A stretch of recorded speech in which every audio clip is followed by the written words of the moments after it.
Good morning students, welcome to online classes. हम लोग genetics पढ़ रहे थे 12th यूपी बोर्ड के बेसिस पे, तो आज हम उसी को आगे बढ़ाएंगे। आज हम लोग पढ़ेंगे मेंडल के कुछ अपवाद के बारे में। जैसे मेंडल ने 3 नियम दिए थे, law of dominance, law of segregation and law of independent assortment. तो आज हम लोग उन नियमों के बारे में पढ़ेंगे जो मेंडल के इन नियमों को फॉलो नहीं करते। तो सबसे पहले आज हम पढ़ेंगे इनकम्प्लीट डोमिनेंस के बारे में।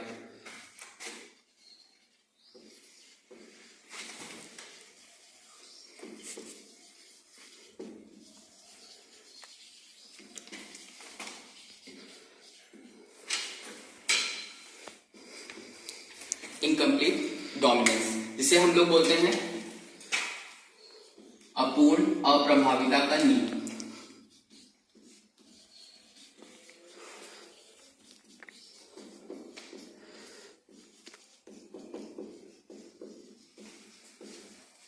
इसमें क्या हुआ था, सबसे पहले जो इनकम्प्लीट डोमिनेंस था, इसको सबसे पहले कॉरेंस ने 1903 में प्रपोज किया था।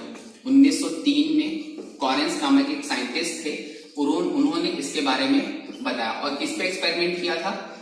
4 o'clock एक प्लांट है, जिसको मिराबिले जलापा भी कहते हैं।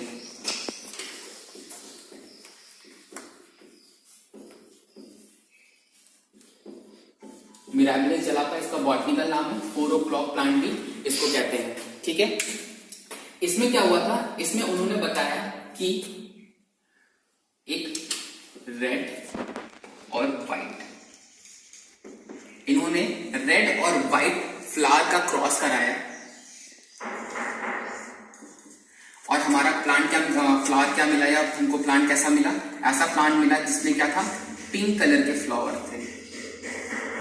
ठीक है, तो आपने पहले मेंडल के जो लॉ पढ़ा था, लॉ ऑफ डोमिनेंस में, उसमें हमने बताया था कि जब टॉल प्लांट का क्रॉस ड्वार्फ प्लांट से कराते हैं तो लॉ ऑफ डोमिनेंस के अकॉर्डिंग यहाँ पे क्या होना चाहिए, यहाँ पे टॉल होना चाहिए, हाइब्रिड टॉल, क्योंकि ये लॉ ऑफ डोमिनेंस फॉलो करता है।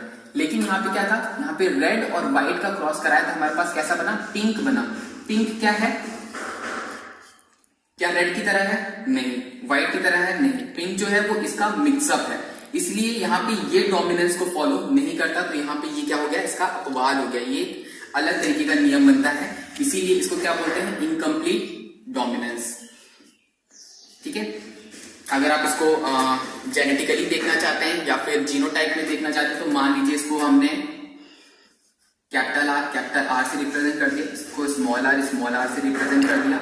इसका गैमेट क्या बनेगा, इसका गैमेट बनेगा कैपिटल आर, इसका गैमेट क्या बनेगा, स्मॉल आर, और जो पिंक बना वो कैसा बना, कैपिटल आर और स्मॉल आर। लेकिन इसमें कैरेक्टर क्या है, दोनों क्या है, इसीलिए क्या बनाता है, ये इनकम्प्लीट डोमिनेंस बनाता है। ठीक है, तो ये हमारा जेनेटिक्स में, मेंडल में, ये पहला आपका इनकम्प्लीट डोमिनेंस हो गया। इसी तरीके से आपका दूसरा भी आ जाता है,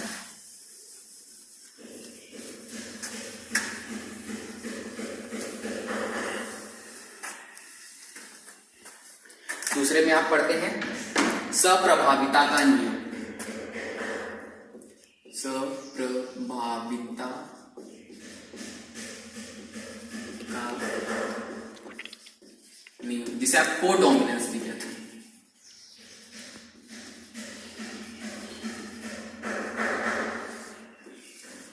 कोडोमिनेंस भी बोलते हैं, या फिर इसको मोज़ैक इनहेरिटेंस भी बोलते हैं।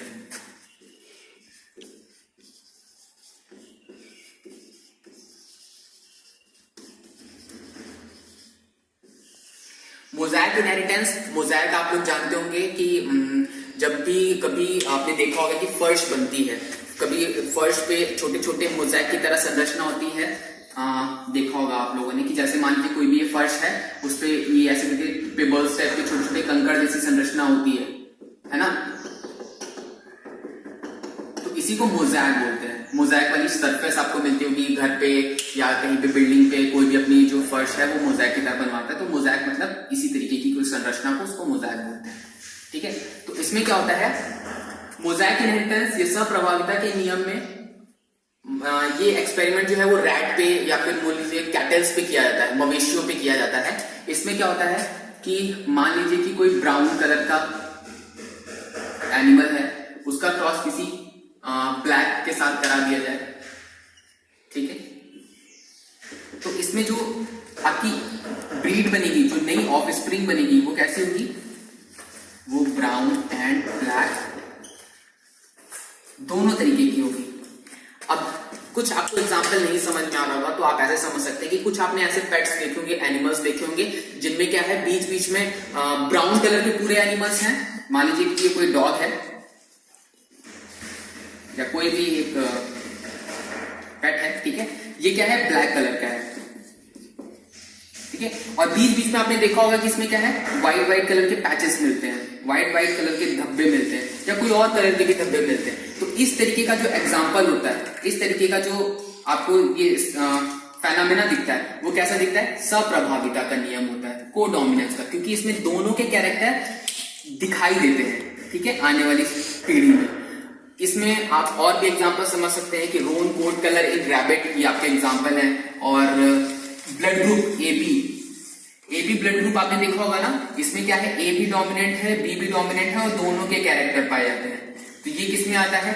ये सप्रभाविता का नियम फॉलो करता है, कोडोमिनेंस का नियम फॉलो करता है, ठीक है।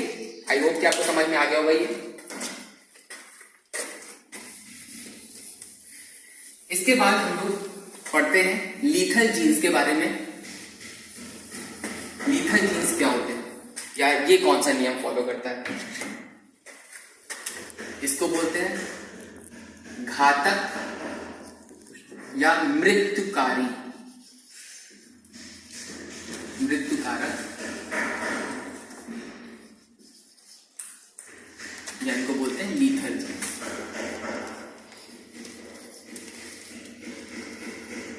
अब इसको समझ लेते हैं ये क्या होता है। जब इसमें क्या हुआ, इसमें चूहों के ऊपर, सफेद चूहे, व्हाइट रैट्स का आपस में जब क्रॉस कराया, हमने मान लिया कि दो सफेद चूहे हैं,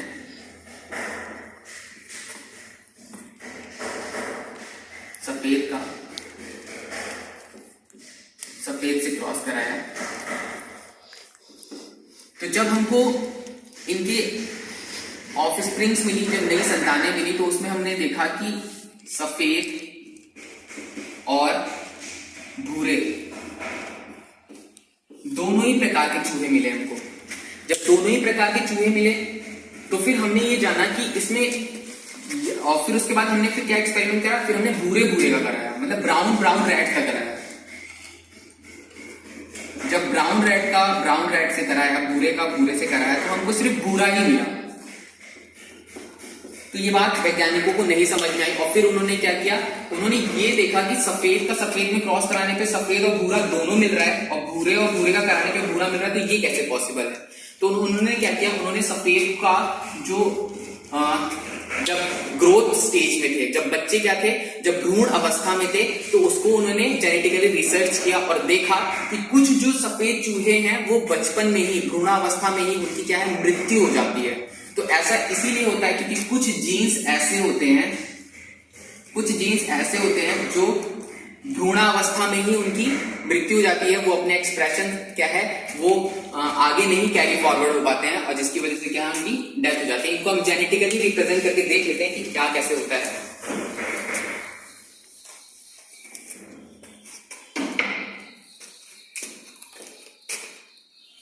मान लीजिए सफेद चूहे हैं, इनको मैंने कैपिटल वाई से रिप्रेजेंट कर दिया, और ये क्या है, भूरे चूहे हैं, ब्राउन रैट है, इनको मैंने स्मॉल वाई से रिप्रेजेंट कर दिया। तो जो जनरेशन बनेगी वो कैसे बनेगी,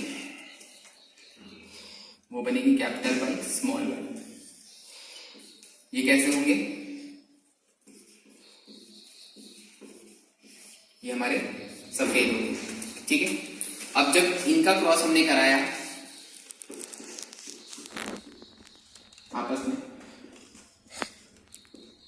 capital Y small Y, capital Y small Y,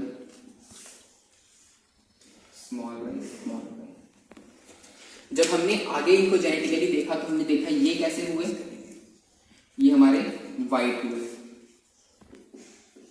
ठीक है, ये कैसे हुए, ये ब्राउन हुए।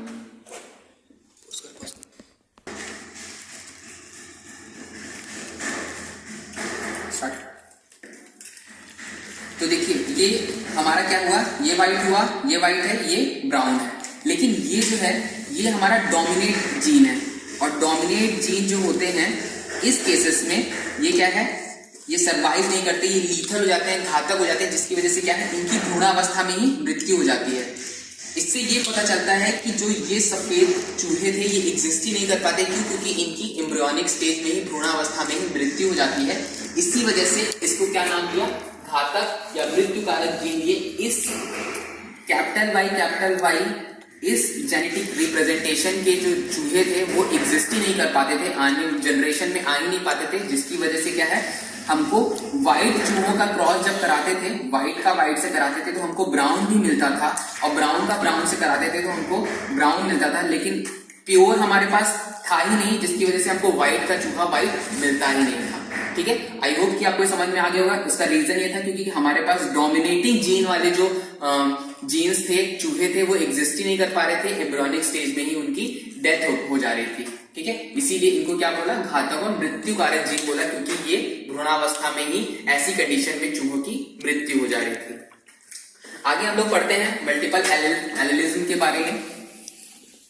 एलेलिज्म मैंने आपको पिछली क्लास में बताया था कि एलील्स क्या होते हैं। तो अगर आप लोग को नहीं याद है या नहीं समझ पा रहे हैं तो एक बार पिछली वीडियोस को देख लीजिएगा, नहीं तो। एलील्स क्या होते हैं, मैंने आपको बताया था कि कैरेक्टर्स होते हैं, कैरेक्टर्स को रिप्रेजेंट कर जो पार्ट में करते हैं वो ट्रेड्स होते हैं, और ट्रेड्स का रिप्रेजेंटेशन ही क्या कहलाता है, एलील्स, जिनको हम अल्फाबेटिकली कैपिटल डी या कैपिटल एच या आर या फिर स्मॉल टी, स्मॉल एच या स्मॉल आर से रिप्रेजेंट करते हैं, ये क्या होते हैं, ये एलील्स होते हैं। मैंने आपको जीन्स में डायग्रामेटिकली आपको बताया भी था, तो एक बार देख लीजिएगा वहां से। ठीक है, तो अब हम बात करते हैं मल्टीपल एलेलिज्म के बारे में।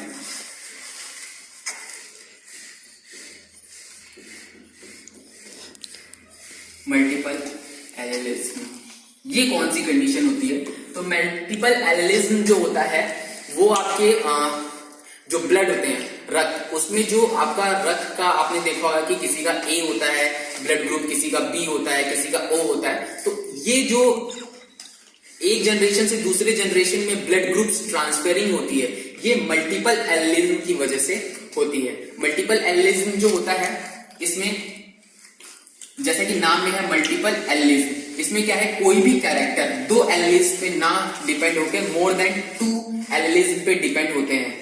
अब इसका क्या मतलब है आपको नहीं समझ में आएगा, आपको लग रहा होगा कि सर आपने तो बताया था कि एक कैरेक्टर को सिर्फ 2 जीन ही रिप्रेजेंट करते हैं, जैसे कि हाइट का जीन था, मतलब हाइट कोई कैरेक्टर था, उसको रिप्रेजेंट के लिए आपने कैपिटल टी से रिप्रेजेंट किया था।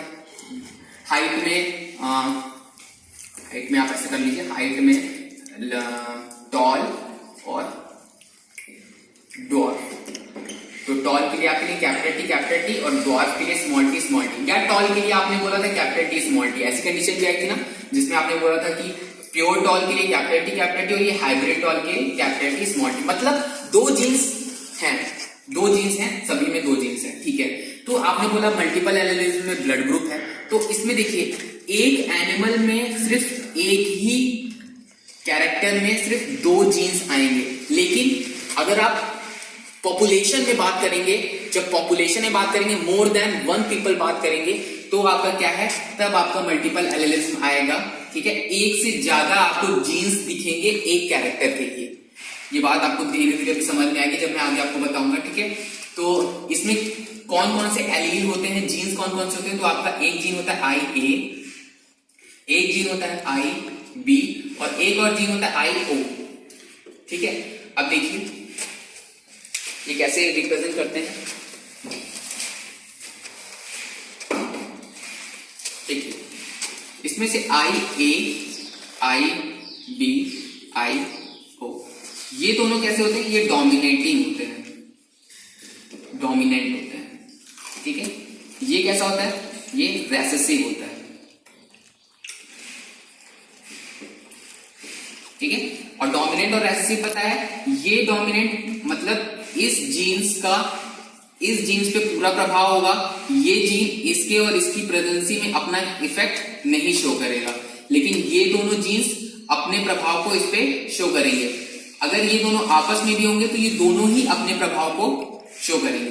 फॉर एग्जांपल समझ लेते हैं, मान लीजिए हमारे पास कोई ब्लड ग्रुप ए है, ठीक है, मान लीजिए कोई ब्लड ग्रुप ए है, तो उसकी क्या कंडीशन हो सकती है? या तो हो सकती है उसमें डोमिनेटिंग जीन आई ए हो, ये कंडीशन हो सकती है, क्योंकि ये क्या है, ये प्योर की कंडीशन है। या फिर हो सकता है आई ओ। देखिए आई ओ रेसेसिव है, आई ए डोमिनेटिंग है, तो डोमिनेटिंग जो है वो रेसेसिव के प्रेजेंसी में अपने इफेक्ट को शो करेगा, इसलिए ये क्या होंगे, ये ब्लड ग्रुप ए होगा। ब्लड ग्रुप बी में क्या होगा? या फिर आई बी होगा, आई बी होगा, या फिर आई बी आई ओ होगा। दोनों ही कंडीशन में ब्लड ग्रुप क्या होगा? बी होगा, क्योंकि ये प्योर डोमिनेटिंग फेनामेना है, और ये क्या है, ये डोमिनेटिंग और रेसेसिव का फेनामेना है। अपने लॉ ऑफ डोमिनेंस में पढ़ा था कि डोमिनेटिंग जीन रेसेसिव जीन्स के ऊपर अपने प्रभाव को शो करता है। अब देखिए, अब जो ब्लड ग्रुप ओ है उसकी क्या कंडीशन होगी? उसकी कंडीशन होगी या आई ओ। ये सिर्फ एक कंडीशन है रेसेसिव वाली, जिसमें क्या है, ब्लड ग्रुप ओ होगा। अब आप बोलेंगे सर अगर आई ए और आई बी दोनों डोमिनेटिंग जीन्स एक साथ हो तो क्या होगा? तब ब्लड ग्रुप ए बी बनेगा। आपने ब्लड ग्रुप ए बी भी सुना होगा ना? तो आई ए और आई बी जब दोनों डोमिनेटिंग जीन एक साथ होंगे तो दोनों ही अपने प्रभाव को शो करेंगे, और जब दोनों ही अपने प्रभाव को शो करेंगे तो ब्लड ग्रुप हमारा क्या बनेगा? ए बी बनेगा। ठीक है, तो इसीलिए बोलते हैं मल्टीपल एलिलिज्म, क्योंकि एक फेनामेना या एक कैरेक्टर को शो करने के लिए हमारे पास दो जीन लग रहे हैं, लेकिन ओवरऑल अगर पॉपुलेशन में देखी जाए तो A B O A B, ये हमारे पास क्या है, तीन एलील्स जो है वो डिपेंड कर रहे हैं, तीन जीन्स डिपेंड कर रहे हैं इतनी पॉपुलेशन में, इसीलिए क्या बोलते हैं इसको? मल्टीपल एलिलिज्म बोलते हैं।